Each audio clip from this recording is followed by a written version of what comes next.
Le pardon peut faire grandir l'amour. Alors, qu'est-ce un vrai pardon? Évidemment, ce n'est pas juger, mais comprendre. C'est effacer une faute, même si le passé ne s'efface pas. Oublier du moins quand il s'agit de fautes très graves et collectives, ce qui serait un outrage aux victimes et un manque de prudence pour l'avenir d'une nation.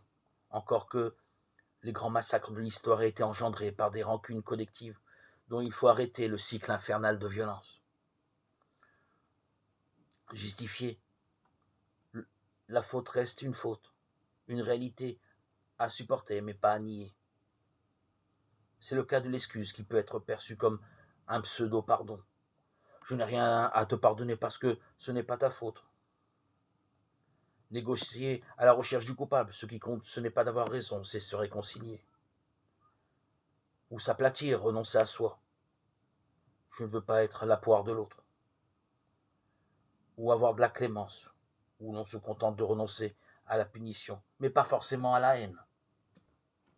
On peut aussi soi-disant pardonner, en ayant de la compassion, qui est de l'ordre de l'affectif, de la pitié, en faisant aveuglement confiance, ou en embrassant le bourreau de son enfant.